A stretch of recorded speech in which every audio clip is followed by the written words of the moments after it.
Hi guys, we're going to make homemade refried beans. So I measured out 2 cups of the dried pinto beans, and you want to go through and make sure there's no little stones and pebbles. And I do that usually by pouring them on the counter and just spreading them out, and which I've already done, and this is what I found in it. That's really not a little one too, that's kind of a big one. So I'm going to take these, I'm going to put them in a colander, and I'm going to rinse them really well, and then I'm going to stick them in a pot. So I've covered it with about 2.5 inches of water, and I have my stove on high heat. I'm going to bring them to a boil, and then when it's boiling really well, I'm going to turn it down to a low boil. I'm going to boil them continuously and keep checking on them every, I'm going to say 15 minutes. I'm going to check the water level and make sure that I don't need to add water to it so it doesn't boil down too low. Every once in a while then I will check the beans to see if they're soft and tender. I'm not going to soak my beans overnight, I never do. I always just boil them continuously till they become soft enough. I'm going to add salt later on too, as I see that they're almost done. They're not completely soft, but they're almost done. I'll add some salt later on. I'm going to add in a tablespoon of salt, and I know that sounds like an awful lot. You can add less if you want, but beans are hard to salt, so that's why I add so much in there.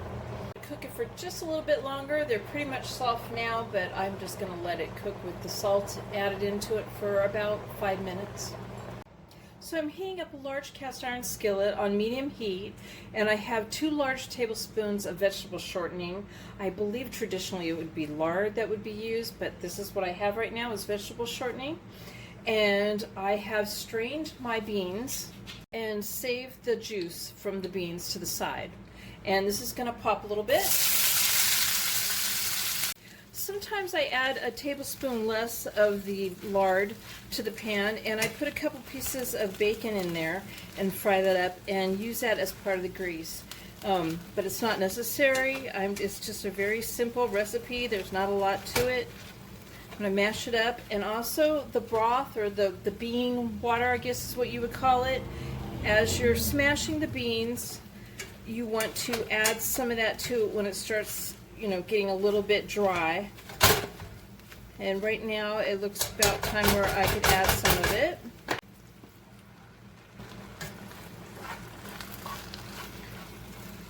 I'm going to stir it around too as it's cooking. And then I'm going to start mashing it up a little bit more now. And you want to mash them until they're good and blended.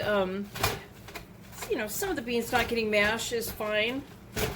Altogether, I think when I was boiling them, it took probably about an hour to boil the beans. And again, I didn't soak my beans. A lot of people soak their beans, or that's what you usually do, is soak your beans overnight, but I never do that.